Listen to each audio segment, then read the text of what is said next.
2026 नवीन वर्ष साजरे करा सुझुकी सोबत। नवीन वर्ष घरी आणा आपली आवडती सुझुकी बाईक किंवा स्कूटर आणि मिळवा जबरदस्त फायदे। खास ऑफर्स 100% कर्ज सुविधा, 10 वर्षांची एक्सटेंड वॉरंटी केवळ मोटरसायकलवर, 8000 पर्यंतचं इन्शुरन्स बेनिफिट केवळ मोटरसायकलवर, नो हायपोथिकेशन। उपलब्ध models Suzuki Access, Suzuki Avenis, Suzuki Burgman Street, Suzuki Gixxer SF, Suzuki V Strom SX।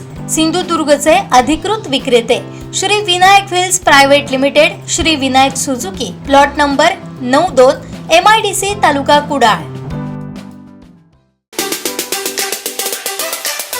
आम्ही शिवसेना बाळासाहेब ठाकरे पक्षाचे 4ही नगरसेवक हे मालवणच्या जनतेच्या हिताशी, त्यांच्या प्रत्येक अपेक्षांशी आणि मालवणच्या सर्वांगीण विकासासाठी कटिबद्ध आहोत। आणि शहरात मालवण नगरपालिकेने जो खर्च केला आहे त्या प्रत्येक कामावर आमचं बारीक लक्ष आहे। आम्ही सहज असं सर्वे करता आमचं असं लक्षात आलं की मालवण शहरातील जो कचरा संकलन केला जातो, उचलला जातो आणि तो डम्पिंग यार्डवर टाकला जातो, त्याचं एकत्रीकरण तिकडे नगरपालिकेने त्या कचऱ्यापासून विलगीकरण करून सुका आणि ओला कचऱ्यापासून खतनिर्मिती करण्यासाठी एक एजन्सी नेमली होती। त्या एजन्सीचं काम होतं त्या कचऱ्याचं विलगीकरण करणं आणि त्यापासून खतनिर्मिती करणं, जेणेकरून जो डम्पिंग यार्डला जो कचरा जमा होतो तो कचरासुद्धा नाहीसा व्हावा व त्यातून खतनिर्मिती होईल। त्यासाठी एजन्सी नेमलेले असताना आमच्या असं लक्षात आलं की ज्या ठिकाणी ज्या मशिनरी आहेत खतनिर्मितीच्या त्या पूर्णपणे सगळ्या बंद आहे। त्या खतनिर्मितीसाठी जो काय स्टाफ वर्ग जो 18चा जो काय 17-16 जणांचा जो काय स्टाफ आहे तो स्टाफ तिकडे नव्हता, तिकडे मशिनरी सगळ्या बंद होत्या आणि 5 ते 6 कामगार तिकडे काम करत होते।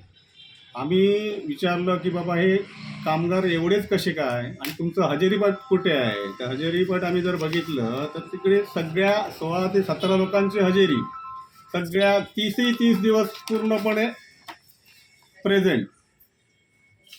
खतनिर्मितीचं कुठलंही काय तिकडे साधन नसताना 16 माणसं तिकडे काय करतात? आम्ही विचारलं तर म्हणतात आहेत कुठे? तर 5 ते 6 माणसं तिकडे आम्हाला काम करताना दिसली। तर ते म्हणाले नाही, आजपासूनच 10 माणसांनी काम सोडलं।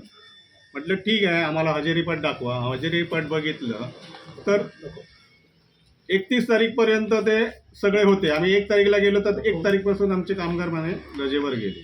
तर आम्ही असं बघितलं की म्हटलं त्या कुठले कामगार आहेत त्याच्यामध्ये बघितलं तर काही कामगार हे दुसऱ्या आस्थापनाकडे प्रायव्हेट आस्थानाकडे कामाला आहे, त्यांचं पण हजेरीपट आम्ही आणलं, ते आमच्याकडे आहे। ते त्याच दिवशी जिकडे ह्या ठिकाणी ज्यांचं प्रेझेंटेशन आहे, प्रेझेंटी लावलेली आहे, त्याचवेळी ते दुसऱ्या प्रायव्हेट दुकानामध्ये मॉलमध्ये कामाला आहेत, तिकडची आम्ही प्रेझेंटी बघितली। त्यावेळी आमच्या असं लक्षात आलं की हे सगळं पण बोगस काम चाललेलं आहे।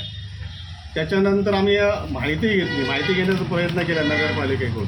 तर 2022 ते 2023 पर्यंत 14,58,000 रुपये 6 महिन्यात या कामासाठी खर्च झाला। खतनिर्मिती किती झाली बघितलं तर 0। 28/2/24 पासून 2/8/24 पर्यंत दुसरा टेंडर काढलं गेलं, त्याची निविदा आहे 57,56,182। काम किती केलं 11 महिने, त्याचं बिल अदा किती केलं तर 35 लाख 9 महिन्यामध्ये। खतनिर्मिती किती झाली 0, काहीही नाही। तिकडे कचरा तिकडेच आहे, JCBने तो कचरा दुसऱ्याच्या पाड्यात नेऊन टाकणे एवढंच काम तिकडे केलं गेलं। आणि त्याच ठेकेदाराला परत मुदतवाढ दिली गेली 31/7/25 पासून ते आजपर्यंत, आणि आतापर्यंत खतनिर्मिती किती 0। मग त्याच्यासाठी किती खर्च केला 60 लाख रुपयाची एकूण खर्च झाला आहे। त्याच्यातून काही उत्पन्न नाही, नगरपालिकेचे फक्त पैसे खर्च झाले आणि कचरा आहे तसा तिकडे पडून राहिलेला आहे। मशिनरीसाठी जे कोण टेक्निशियन असतात ते टेक्निशियन नाही आहेत, त्यांच्याकडे कुठलं नाही। JCBचा दर लावला गेला, तिकडे JCB कुठे वापरला गेला नाही, फक्त कचरा ह्या परड्यातून दुसऱ्या कंपाऊंडमध्ये टाकण्यापुरतं त्याचं काम केलं गेलं, लक्षात आलं। त्याच्यामुळे हा जो काय एजन्सी नेमले हे सगळ्या बोगस एजन्सीज होत्या, हे पैसे सगळे आम्ही ज्या कामगारांचे पहिले इंटरव्ह्यू घेतले ते म्हणतात आम्हालाही पगार घालतात, आमच्या हजेरी दाखवतात, पण हे परत पगार आमच्याकडून परत घेतात कॅशमध्ये. म्हणजे हा पैसा जातो कोण? हा पैसा जिरतो कुठे? हा आमचा या प्रशासनाला सवाल आहे. आणि ह्याबाबत आम्ही जिल्हाधिकाऱ्यांकडे रिसर्च तक्रार करणार आहोत. याची चौकशी झाली पाहिजे. हा का बाबा कचरा निर्मिती का झाला नाही, एक कुठे कामगार गेले, एक खोटी कामगाराचे पैसे कोण खातं आहे, याची सगळी चौकशी झाली पाहिजे. आणि त्याच्यावर आम्ही पाठपुरावा करणार जिल्हाधिकाऱ्यांकडे. आता दुसरं एक गोष्ट आहे, हे झालं एक कचऱ्याच्या बाबतीतलं. आता 1 तारीखला दैनिक पुढारीमध्ये एक निविदा प्रसिद्ध झाली. मालवण नगर परिषदेतील आडवण दलित वस्ती येथील विहिरीत 2 HP पंप, पॅनल आणि सर्व्हिस वायर खरेदी करून विद्युतीकरण पाणी पुरवणे. आम्ही बघितलं तर ह्या टेंडरसाठी 1,47,548ची निविदा काढण्यात आलेली आहे. हे काम प्रत्यक्ष जर केलं तर हे 40,000 ते 50,000 रुपयाचंच काम आहे. आणि आम्ही म्हटलं प्रत्यक्ष जाऊन बघूया तरी हे काय विहीर म्हणजे अजूनपर्यंत पाणी बाबा दलित वस्तीमध्ये जातं की नाही. तर तिकडे चौकशी केली तर दलित वस्तीमध्ये पाणी पुरवठा व्यवस्थित चालू आहे. मग हा बाबा एक टेंडर कशासाठी काढलं? आम्ही त्या इंजिनियरला घेऊन गेलो तिकडे. तर तिकडे पाहणी केली असता आम्हाला असं दिसलं की सगळं पंप बसवलेलं आहे, नवीन पॅनल बनवलेलं आहे, तिकडे बसवलेलं आहे, तिकडे वायर घातलेली आहे, पाणी सुरळीत चालू आहे. मग हे सगळं सुरळीत आहे तर ही निविदा का काढली गेली? तर ते म्हणाले नाही, हे आम्ही डिपार्टमेंटली काम केलेलं आहे. अरे डिपार्टमेंटने जर काम केलेलं आहे मग ही निविदा का काढली तुम्ही? तुम्ही जर काम झालेलं आहे तर ही निविदा का काढली नाही? ते मग कोणतरी या उपोषणाला बसले, हे बसले. म्हटलं हे बघा, उपोषणाला कोणी बसलं म्हणून तुम्ही निविदा सकट न काढता तुम्ही जर काम करत असाल तर हे बोगस काम आहे. याच्याबद्दलही आम्ही सीओनकडे आता तक्रार करणार आहोत. नाही जर याच्याबद्दल जर काही हे झालं तर आम्ही कलेक्टरकडे या संदर्भात तक्रार करणार आहोत.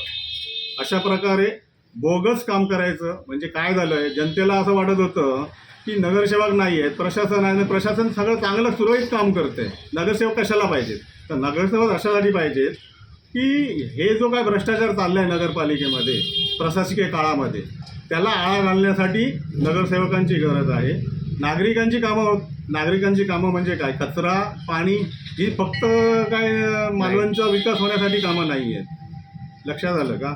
त्यामुळे नगरसेवक काय करू शकतात, काय नाही करू शकतात हे आम्हाला आता विरोधी पक्षात आम्ही आहोत, तर आम्ही विरोधी पक्षात राहून सत्ताधाऱ्यांवर अंकुश ठेवून योग्य तो जनतेची कामं करून जनतेला चांगलं दर्जेदार सेवा पुरवण्याचं काम आम्ही करणार आहोत.